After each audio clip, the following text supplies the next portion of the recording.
Good afternoon sir. Good afternoon. Good afternoon madam. बैठिए बैठिए। Thank you sir. आपका नाम? रवि कुमार सिहाग। रवि कुमार सिहाग। रवि, कहाँ से हैं आप? सर मैं राजस्थान के गांव 3 DAM और जिला श्रीगंगानगर का निवासी हूँ। और ये आपका यूपीएससी में कौन सा अटेम्प्ट है? सर सेकंड अटेम्प्ट है। सेकंड। पिछली बार क्या हुआ था? सर पिछली बार IRTS मिला था, 337 रैंक थी। अच्छा, आप IRTS में हैं, 337 रैंक था। और पिछली बार इंटरव्यू में कितने मार्क्स मिले थे आपको? सर 168। 168। ये तो बहुत अच्छे नंबर नहीं है। तो आपने पिछले 1 साल में अपने व्यक्तित्व में ऐसे क्या परिवर्तन किए कि आपको उम्मीद है कि इस बार अच्छे नंबर मिलेंगे? सर एक तो कम्युनिकेशन स्किल्स पे मैंने थोड़ा और वर्क किया कि जो भाषा पे थोड़ी पकड़ है उसको और मजबूत किया। दूसरा सर जो आंसर देने की शैली है उसमें मैंने जो स्ट्रक्चर और कॉन्टेक्स्ट है उसमें सर सुधार किए हैं। और उसके अलावा सर जैसे अन्य भाषाएं हैं, कई बार इंग्लिश में पूछते हैं तो उस पर मैंने थोड़ा वर्क किया है कि ताकि अगर इंग्लिश में भी मेरे से पूछा जाए तो मैं उसका सहजता से आंसर दे सकूँ। तो पिछली बार ऐसा तो नहीं लगा कि आपने अच्छा इंटरव्यू दिया किंतु अंक खराब मिले आपको? नहीं सर, मुझे जब मैंने एनालिसिस किया तो मुझे लगता है कि मेरे इंटरव्यू के हिसाब से बिल्कुल सही नंबर है। सही नंबर थे, ठीक है। तो रवि ये बताएं कि आप तो रेलवे में सिलेक्टेड हैं ही पहले से और सिविल सेवक एक तरह से हो गए हैं, ज्वाइन कर लिया आपने सर्विस को? सर EOL लिया मैंने। अभी आप EOL पे हैं, लेकिन EOL से पहले कुछ दिन तो काम किया होगा आपने? सर 3 से 4 दिन काम कुछ नहीं करवाते, ट्रेनिंग स्टार्ट 3-4 दिन आप ट्रेनिंग में रहे और फिर आप EOL लेके वापस आ गए? जी सर। है ना। तो चलिए ये बताइए कि EOL क्या होती है और उसका पर्पस क्या होता है?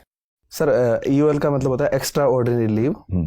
तो उसका मतलब होता है कि अति साधारण स्थितियों में हम 1 साल की लीव ले सकते हैं। और जनरली ये जो स्टूडेंट्स हैं वो दोबारा तैयारी करने के पर्पज से 1 साल की लीव लेते हैं। सर कौन कौन सी लीव्स मिलती हैं भारत सरकार में अगर कोई एम्प्लॉय लेना चाहे तो? सर एक तो चाइल्ड केयर लीव होती है। ठीक है, आपको मिलेगी वो? सर उसके शादी होने के बाद में अगर मेरे बच्चे होंगे तो सर क्या? सर मैं श्योर नहीं हूँ, शायद माताओं को मिलती है सर। ठीक है। और सर उसके अलावा सॉरी सर मुझे ज़्यादा पता नहीं है। CL, EL, paternity leave, maternity leave, इनमें से किसी का अंदाजा नहीं है अभी आपको? सर एग्जैक्ट आइडिया नहीं है कि कितने दिन की लीव मिलती है। अभी दरअसल आप सर्विस में गए नहीं इसलिए आपने बहुत ध्यान दिया नहीं जी होगा। सर। अभी जो मिलनी थी उस पर ध्यान दिया सिर्फ। बिल्कुल सर। बाकी सब पे क्या ध्यान दें। मैंने भी आपका DEF 2 देखा और आप मेरी जानकारी में अब तक के पहले ऐसे उम्मीदवार है जिसे अपने होम स्टेट को प्रेफरेंस देने से मना किया है। जी सर। मैं जानना चाह रहा हूँ कि अपने राज्य में जहाँ आपका सारा बचपन गुजरा, जिस राज्य ने आपके ऊपर निवेश किया, उस राज्य को उम्मीद होगी कि हमारा बच्चा IAS बनने के बाद राज्य में आएगा, राज्य को अच्छा बनाएगा, और आपने एंड टाइम पर अपने राज्य को छोड़ने का फैसला कर लिया। क्या वजह है इस दुराव की वजह क्या है? सर जो ऑल इंडिया सर्विसेज हैं उनका नेचर है कि पूरे ऑल इंडिया में हम कहीं पर रहकर भी काम कर सकते हैं और भारत के एकात्मकता के लिए ये सर्विसेज है। तो सबसे बड़ी बात तो चॉइस की है कि मैं चाहता हूँ कि मैं अपने स्टेट से बाहर रहकर काम करूँ, अन्य कल्चर से भी मेरा जुड़ाव हो। सर नहीं, वो तो ठीक है, आप डेपुटेशन पे या सेंट्रल डेपुटेशन पे जा ही सकते हैं। और ऑल इंडिया सर्विस में काम करने वाला व्यक्ति भी अगर चाहे तो कम से कम 8-10 साल तो बाहर काम कर ही लेता है अपने राज्य से बाहर, तो वो तो वैसे भी संभव है। मैं तो जानना चाह रहा हूँ कि अपने राज्य से ऐसी कौन सी आपको नफरत या घृणा है कि आप वहाँ काम करना ही नहीं चाहते? सर राज्य से नफरत या घृणा नहीं है, अगर चॉइस का मामला हो तो मैं सर बाहर के राज्य में रहकर काम करने में। क्यों? मैं यही जानना चाह रहा हूँ, क्यों ऐसा है? अपने राज्य को लेकर चॉइस क्यों नहीं है आपके मन में? सर मैं ये कुछ वैसा हुआ कि शादी करूंगा तो अपनी जाति में तो नहीं करूंगा, किसी और जाति में ही करूंगा। ये भी तो हो सकता है कि जहां कोई बढ़िया व्यक्ति मिलेगा वहां कर लूंगा, चाहे अपनी जाति हो चाहे दूसरी जाति हो। पर ये कहना कि अपने राज्य में तो काम नहीं करूंगा, किसी और राज्य में ही जाऊंगा, क्योंकि आपकी अपने स्टेट में 0 प्रेफरेंस दिख रही है इसमें, मैं इसका तर्क समझ नहीं पा रहा हूँ। आप अपनी आराम से समझाइए, आपका क्या भाव है उसके पीछे? सर एक बड़ा भाव इसके पीछे ये है कि जो कल्चर है, जो हरियाणा का कल्चर है, मैं वहाँ से अधिक जुड़ाव महसूस करता हूँ। सर अगर मैं मेरे पेरेंट्स से भी बात करूँ तो वो भी हरियाणा के कल्चर से ज़्यादा जुड़ाव महसूस करते हैं। तो सबसे बड़ा रीज़न यही था कि मैंने हरियाणा को अपनी स्टेट प्रेफरेंस में पहली चॉइस करा था। सर ठीक। और नंबर 2 पे राजस्थान भरने का ऑप्शन नहीं आया हुआ शायद आपके पास? नहीं सर, उसमें ये है कि अगर आप होम स्टेट नहीं लेना चाहते तो अगर आपने फर्स्ट पर नहीं भरा तो आपको नहीं मिल सकता, कोई दूसरी चॉइस नहीं मिलती है उसमें। ठीक है सर, पहले आप पूछिए। रवि, उत्तर पूर्वी राज्यों की अर्थव्यवस्था में के सुधार करने में प्रशासकों की कितनी भूमिका हो सकती है और क्या क्या भूमिका हो सकती है? सर प्रशासकों की सबसे बड़ी भूमिका तो यही है कि जो भी प्रशासकों का काम, कोई भी योजनाएं हैं, नीतियां हैं, उनको इम्प्लीमेंट करने का होता है। और अगर नीतियों को इम्प्लीमेंट करने में अगर वो अधिक जुनून से काम करेंगे तो सबसे ज़्यादा विकास उसी से होगा। सेकंड सर, प्रशासकों में कम्युनिकेशन स्किल्स होती है, वो वहाँ की भाषाएं सीखें, वहाँ के लोगों से बात करें, तो वो अधिक जुड़ाव महसूस करेंगे देश के साथ में। क्योंकि मेरे विचार में उत्तर पूर्वी जो राज्य हैं वो सबसे कम जुड़ाव भारत से महसूस करते हैं। तो हमारा दायित्व है कि प्रशासकों को अधिक कौशल का परिचय देते हुए उनसे अधिक वार्ता की जाए, देश के से अधिक उनको जुड़ाव महसूस करवाया जाए, परियोजनाओं को अधिक अच्छे से। आपने अपनी वरीयता सूची में इन राज्यों को सबसे नीचे क्यों रखा और नागालैंड को तो एकदम से नीचे रखा है? सर अगर वरीयता की बात करें तो कोई ना कोई राज्य तो सर नीचे आएगा ही। तो मैं जिस कल्चर से अधिक जुड़ाव महसूस करता हूँ, मैंने उस वरीयता में इन राज्यों को रखा है। लेकिन उत्तर पूर्वी राज्यों में काम करने मुझे कोई भी समस्या नहीं है। इवन सर मेरी तो हॉबी भी अधिक भाषाएं सीखना है, तो इन राज्यों में काम करने को मिलेगा तो मेरी एक हॉबी भी इससे पूरी हो जाएगी सर, और मैं अच्छे से काम भी कर पाऊंगा। अच्छी बताए, हाल फिलहाल में ब्राज़ील के साथ हमारे संबंधों में काफ़ी प्रगाढ़ता बढ़ रही है। वहाँ के राष्ट्रपति हमारे मुख्य अतिथि थे गणतंत्र दिवस पर। ब्राज़ील की अर्थव्यवस्था और समाज के बारे में कुछ बताएं, क्यों हम अपने संबंध प्रगाढ़ बना रहे हैं? इसके 3-4 कारण मैं सोच पा रहा हूँ। पहला तो सर ब्राज़ील है वो साउथ दक्षिण गोलार्ध में है, तो दक्षिण दक्षिण सहयोग की भावना है वो इससे मजबूत होगी। दूसरा, ब्राज़ील का जो शहरीकरण का मॉडल है भारत उससे बहुत कुछ सीख सकता है, क्योंकि ब्राज़ील में बड़े बड़े शहरों के अनेक क्लस्टर्स हैं, उनसे भारत अपनी जो शहरी परियोजनाएं स्मार्ट सिटी मिशन है उनमें और अधिक विकास कर सकता है। तीसरा सर, जो यूएन की स्थायी सदस्यता है उसमें जो ब्राज़ील भी एक दावेदारी है, और भारत जिस ब्राज़ील के सहयोग की अपेक्षा करता है और भारत ब्राज़ील को भी सहयोग करता है कि जो स्थायी यूएन की सुरक्षा परिषद है उसके अधिक समावेशन के लिए ब्राज़ील का सहयोग लिया जाए। ब्राज़ील के राष्ट्रपति और भारत के प्रधानमंत्री में क्या कुछ समानताएं दिखती हैं व्यक्तित्व में? माफ़ कीजिए सर, मैं इतना अधिक इसमें पढ़ा नहीं है सर। अच्छा, शहरीकरण में खास तौर पे किन बिंदुओं को आप उभार के बताना चाहेंगे? क्या क्या बातें हम सीख सकते हैं उनसे? सर ब्राज़ील में शहरीकरण है वो काफ़ी अधिक है। भारत भी स्मार्ट सिटी मिशन पे काम कर रहा है और अमृत जैसी योजनाओं पे काम कर रहा है। ब्राज़ील में शहर है वो बड़े बड़े शहरों के क्लस्टर्स हैं कि वहाँ पर जैसे बड़े शहर है वो एक ग्रोथ इंजन के रूप में काम करते हैं, तो इस मॉडल को भारत अपना सकता है। हमने जापान के क्योटो शहर को भी सिस्टर सिटी के रूप में बनारस का चुना। क्या लगता है उसका असर बनारस शहर पे पड़ता हुआ दिख रहा है? माफ़ कीजिए सर, मैंने इस बारे में पढ़ा नहीं है, मैं जाके इसमें और पढ़ूंगा सर। अच्छा, भारत के मौद्रिक नीति के माध्यम से ब्याज दर को लगातार गिराया जा रहा है, इस भरोसे के साथ कि ब्याज दर कम होगा तो निवेश बढ़ेगा। क्या बता सकते हैं कि निवेश को प्रभावित करने वाले कौन से कारक होते हैं और उनमें से क्या ब्याज दर अकेला या सर्वप्रथम कारक है? सर जो निवेश को प्रभावित करने वाला कारक है उसमें ब्याज दर एक कारक है सर। सबसे बड़ा कारक मैं मानता हूँ सर नीतियों की निश्चितता को, क्योंकि पिछले साल की आर्थिक समीक्षा में भी यह बात कही गई थी कि जो नीतियों की निश्चितता है वो निवेश के लिए सबसे महत्वपूर्ण कारक है। दूसरा सर मैं मानता हूँ मार्केट को, कि अगर हमारा मार्केट अच्छा होगा तो निवेश की संभावनाएं बढ़ेगी।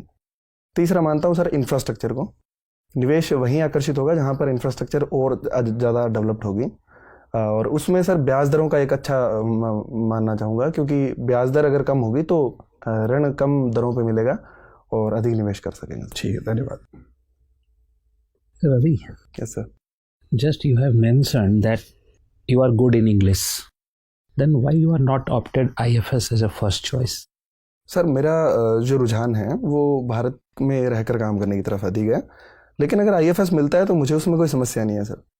तो और दूसरी बात यह है कि मैं कम्युनिकेशन स्किल्स जैसे मेरी हॉबी है, तो मैं भारतीय भाषाओं के प्रति अधिक मेरा झुकाव है सर।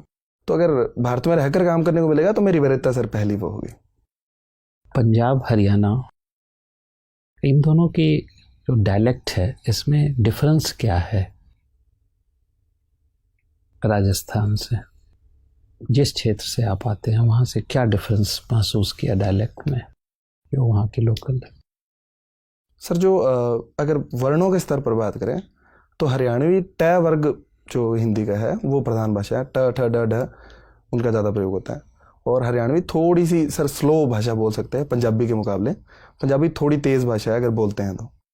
और उसके अलावा सर अगर बात करें तो पंजाबी में स का उच्चारण जैसे छ होता है, सड़क को छड़क बोलते हैं कई जगह, वैसे हरियाणा में सड़क को सड्डक बोलते हैं। तो इस तरीके से वर्णों में सर कुछ भिन्नताएं हैं, और अभी तो सर यही सोच पा रहा हूँ। एक विचार है कि जैसे जैसे हम वेस्ट से ईस्ट की ओर आते हैं लैंग्वेज में जो उच्चारण है वो स्लो होते चले जाते हैं। क्या आपने ऐसा महसूस किया है कि इंडिया में? सर मैं ऐसा महसूस करता हूँ कि पूरी तरह से तो सही नहीं है ये, क्योंकि अगर पंजाबी से हरियाणवी की तरफ जाएं तो स्लो होता है, लेकिन हरियाणा से दिल्ली और थोड़ा यूपी की तरफ जाएं तो थोड़ा फास्ट होता है। उसके बाद में मैथिली की तरफ अगर हम जाते हैं, बिहार की लैंग्वेज की तरफ, तो थोड़ी स्लो और मधुर भाषाएं हैं। तो पूरी तरह से सही नहीं है, लेकिन अगर हम कुछ अपवादों को छोड़ दें तो इसे सही मान सकते हैं। ठीक है। ट्रम्प साहब विजिट किए, बहुत कुछ पाया हमने, क्या और उम्मीदें थी जो नहीं मिल पाई? सर एक तो ये स्टेटमेंट पाकिस्तान के खिलाफ उन्होंने, अगर जैसे उन्होंने कहा कि पाकिस्तान हमसे हमारे अच्छे रिश्ते हैं, तो हम उन पर दबाव नहीं बना सकते। पहली बात तो ये है कि हम किसी से ये निकलवा सकते कि आप किसी दूसरे देश की बुराई करें। तो उन्होंने फिर भी आतंकवाद पे हमारे अच्छा साथ दिया, उन्होंने आतंकवाद पर लड़ने के प्रति प्रतिबद्धता दिखाई है। दूसरा सर, व्यापार समझौते को लेकर कुछ और आगे बढ़ा जा सकता था, कुछ और बयान जारी किए जा सकते थे। वो मुझे कम लगता है कि कुछ अधिक खास इसमें देखने को नहीं मिला सर। लास्ट क्वेश्चन, क्रीमिया का रूस के लिए क्या महत्व है? सॉरी सर, मैं जाके इस पे पढ़ूंगा, अभी रिकॉल नहीं कर पा रहा सर इसमें। Thank you. रवि, Yes. आप गंगानगर से आते हैं, गंग नहर के बारे में कुछ बताएंगे? Yes madam.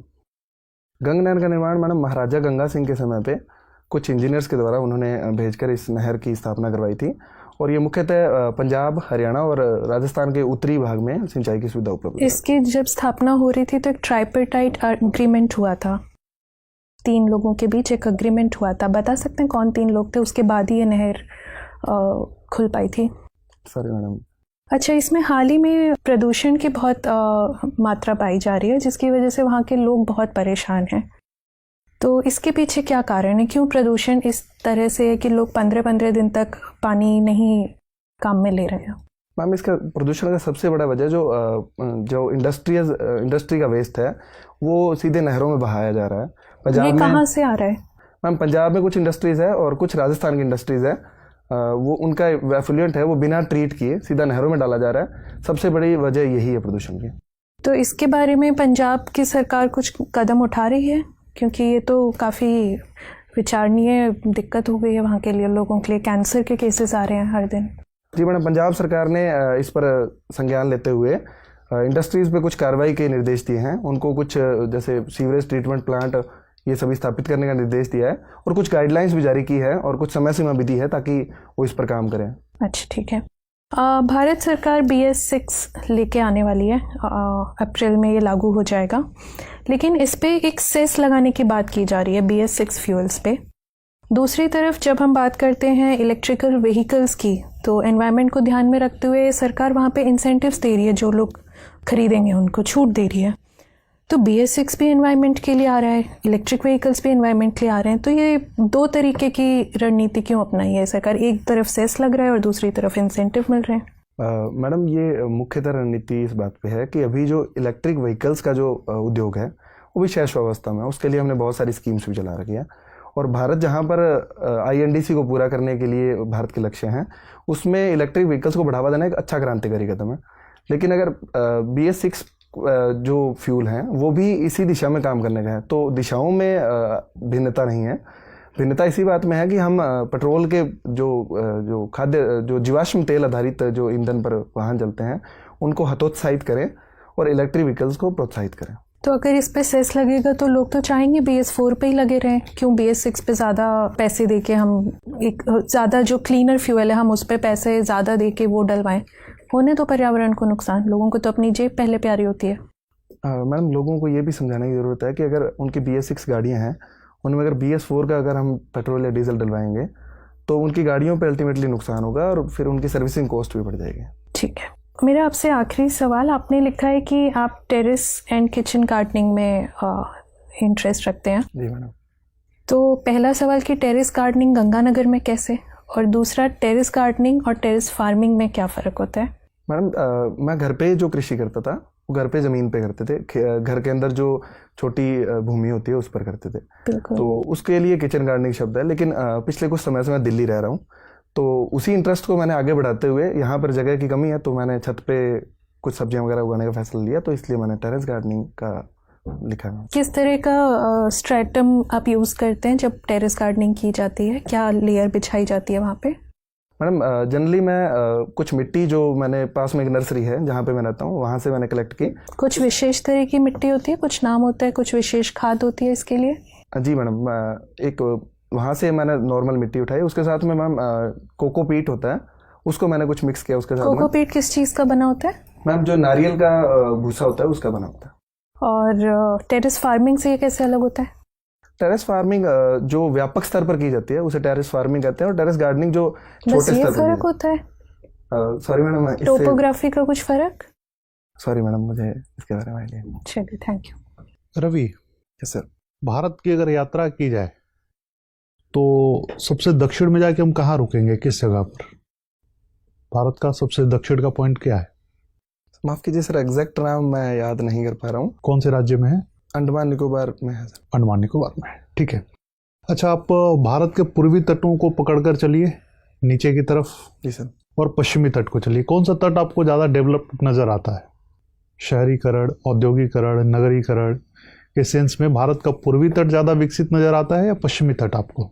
सर वैसे तो दोनों ही डेवलप्ड हैं क्योंकि बड़े बड़े शहर है वो दोनों पर है, लेकिन मैं पश्चिमी तट को अधिक विकसित मानता हूँ। क्या उड़ीसा का तट उतना ही विकसित है जितना महाराष्ट्र का? नहीं सर। तो फिर कैसे आप कह सकते हैं कि दोनों ही तट विकसित हैं? तो क्या कारण है कि पश्चिमी तट ज़्यादा विकसित है हमारे बजाय के पूर्वी तट के? चाहे गुजरात का तट हो, महाराष्ट्र का तट हो, कर्नाटक के तट हो, ये ज़्यादा डेवलप्ड तो हैं ही, ऐसा क्यों? सर एक कारण तो ये हो सकता है कि हमारा जो एंशिएंट में व्यापार चलता था वो पश्चिमी तटों से अधिक चलता था, क्योंकि हमारा व्यापार रोमन्स और अफ्रीका के तटों से इनसे होता था। ठीक है, तो एक रीजन तो ये हो सकता है। ठीक है। दूसरा सर, जो औपनिवेशिक काल में अंग्रेजों ने भी जो पश्चिमी तट है उनको सबसे पहले डेवलप्ड किया, तो एक ये बड़ा रीजन हो सकता है। और तीसरा सर, जो पश्चिमी तट है वहां पर जो बंदरगाह हैं वो अधिक विकसित है, क्योंकि पश्चिमी तट अधिक गहरा है, तो जो बड़े जहाजों का जो रुकाव है वो पश्चिमी तट पर अधिक हो सकता है सर। पश्चिमी तट ज़्यादा गहरा है पूर्वी तट से? Yes sir. पक्का? Yes sir. अच्छा, ये बताइए कि जैसे बंदरगाह या पोर्ट की बात कर रहे हैं आप, एक पोर्ट को भी प्राइवेटाइज किया गया है भारत सरकार के द्वारा, मेजर पोर्ट को प्राइवेटाइज किया गया है। Sorry sir. अच्छा, उसके बारे में आपको नहीं। जानकारी नहीं है, ठीक है। आईएनडीसी का नाम आपने सुना ही होगा, जी सर। है ना? तो आईएनडीसी में भारत के जो लक्ष्य हैं उन लक्ष्यों में ये कहा गया है कि भारत अपने ट्रेडिशनल और कल्चरल वैल्यूज़ को ज़्यादा बढ़ाएगा जिससे कि उत्सर्जन को रोकने में मदद मिले। तो वो कौन कौन से ट्रेडिशनल या कल्चरल वैल्यूज़ हैं जिसकी बात भारत कर रहा है, जिसको बढ़ावा देने से उत्सर्जन में मदद मिलेगी और पर्यावरण के प्रति ज़्यादा भारत अपना योगदान देने में सक्षम होगा? कौन कौन से वैल्यूज़ हैं वो भारत के जिसकी बात सरकार कर रही है? सर एक तो भारत का जो ट्रेडिशन है वृक्षारोपण का, पर्यावरण संरक्षण का, भारत उस पर अधिक उसको बढ़ा सकता है ताकि उत्सर्जन जो हो रहा है उसको न्यूट्रलाइज किया जा सके वृक्षों के द्वारा। ठीक है। दूसरा सर, जो सोयल कंजर्वेशन की तकनीकें थी उसको भारत अधिक डेवलप कर सकता है पुरानी। कौन सी मेथड थी सॉइल कंजर्वेशन की? सर जो मल्चिंग वगैरह, जो अच्छा, ठीक है। जैविक खेती की विधि और है। सॉरी सर, अभी नहीं सोच रहा। वृक्षारोपण को अक्सर लोग समस्या के समाधान के रूप में देखते हैं, लेकिन मुझे ये समझ में नहीं आता कि जैसे जैसे जनसंख्या बढ़ रही है, ज़मीन पर दबाव बढ़ता चला जा रहा है, ज़मीन की डिमांड बढ़ती जा रही है, तो पेड़ लगाएंगे कहाँ? तो ये हाइपोथेटिकल सोल्यूशन नहीं लगता आपको? वृक्षाकरण, वृक्षारोपण हर कोई बता देता है, जैसे दिल्ली में रिपोर्ट बता रही है कि दिल्ली में ज़मीन ही नहीं है पेड़ लगाने के लिए। सर ये एक जुनून की बात है। तो वास्तविक इसका सोल्यूशन क्या हो सकता है? वृक्षारोपण तो है नहीं फिर। सर वास्तविक सॉल्यूशन सर इनको लोगों को जागरूक करना वृक्षारोपण के लिए। जैसे सर अगर हम खेतों में कृषि कर रहे हैं तो जो कृषि के बीच में जो जहाँ पे फसलें उगती है उसके बीच में पेड़ लगाना पॉसिबल नहीं होता, लेकिन जो कैनल्स हैं उनके आसपास हम पेड़ लगा सकते हैं। जैसे जो गांव में जो खाले बोलते हैं जहाँ से पानी आता है उसके आसपास काफ़ी पेड़ हमारे यहाँ पर लगाते हैं लोग। शहरों में जो अर्बन पार्किंग है, जो पार्क हैं, उसमें बहुत सारे पेड़ लगाए जा सकते हैं। तो सर एक जुनून और अवेयरनेस की बात है। मुझे नहीं लगता कि लैंड की कमी पेड़ों को न लगाने का बहाना हो। अच्छा, लैंड की कमी नहीं है भारत में? जैसे घर भी बनाना है, इंफ्रास्ट्रक्चर भी डेवलप करना है, लैंड की कमी नहीं है, आपको नहीं लगता? सर लैंड की कमी बिल्कुल है इसमें। जैसे एग्रीकल्चर काफ़ी सारे एरिया में उगाई जाती है, लेकिन जो सिंगापुर मॉडल है या चाइना मॉडल है उसके द्वारा सर रूफटॉप पे हम पेड़ उगा सकते हैं। अच्छा, जैसे इलेक्ट्रिकल वाहन की बात कर रहे थे, तो इलेक्ट्रिकल वाहन के आने से आपको क्या लगता है, प्रदूषण कम हो जाएगा, प्रदूषण शिफ्ट हो जाएगा? सर प्रदूषण कम भी होगा, लेकिन जो बिजली बनाते हैं उसके जो बिजली बनाते हैं हम उसकी विधियों में हम सुधार कर लेंगे तो प्रदूषण अल्टीमेटली कम ही होगा सर। कैसे? सर जैसे अभी जीवाश्म ईंधन पर जैसे कोयले से बिजली बनती है, अगर हम इलेक्ट्रिक व्हीकल्स के साथ साथ में कोयले के बजाय रिन्यूएबल सोर्स को अधिक बढ़ावा देंगे तो प्रदूषण कम होगा सर। ठीक है रवि सर। रवि, ये बताओ कि आजकल नेशनलिज्म को लेके बहुत डिबेट चल रही हैं, स्पेशली CAA, NRC, NPR, इन सब चीज़ों को लेकर। तो कुछ लोग मानते हैं कि CAA का विरोध करना देशद्रोह है और कुछ कह रहे हैं उसका समर्थन करना पक्का राष्ट्रभक्त होना है। इस पूरी डिबेट में आपका स्टैंड क्या है? सर मेरा स्टैंड ये है कि ना तो CAA का विरोध करना देशद्रोह है, ना ही CAA का समर्थन करना। हम ये मानते हैं कि हम पूरे राष्ट्रवादी हैं। तो कल्पना कीजिए कि आपके पास 50 लोग आए जो CAA से घबराए हुए हैं और 50 दूसरे लोग आए जो उसके पक्ष में हैं और वो कह रहे हैं कि अगर ये नहीं लागू हो पाया तो देश में जल्दी ही दूसरा पाकिस्तान बन जाएगा। आपको दोनों समुदायों को समझाना है, तो बारी बारी 1-1 मिनट बोल के बताइए कि आप इस समुदाय से क्या कहेंगे और उससे क्या कहेंगे। सर अगर पहले आपके पास एक मुस्लिम समुदाय के 50 लोग आए हैं जो डरे हुए हैं, उनसे आप क्या कहेंगे? सर उनसे मैं 3-4 बातें कहूँगा कि पहला तो ये एक मानवीय कदम है जो भारत की संस्कृति रही है, जिसमें मुस्लिम समाज भी हमारी जो गंगा जमनी तहजीब है उसका एक आवश्यक अंग है। उनसे मैं ये कहूँगा कि पहले तो ये किसी भी नागरिक की नागरिकता नहीं छीन रहा है, किसी भी भारत के नागरिक पर कोई भी प्रभाव इससे नहीं पड़ेगा। दूसरा मैं ये बताऊंगा कि एक मानवीय कदम के तहत, जैसा कि इस्लाम में भी मोहम्मद साहब ने कहा है कि जो भी उत्पीड़ित हैं उन्हें शरण दी जानी चाहिए, तो मैं इस कुरान का एग्जाम्पल देते हुए उन्हें समझाऊंगा कि ये कुरान से बिल्कुल सामंजस्य खाता है।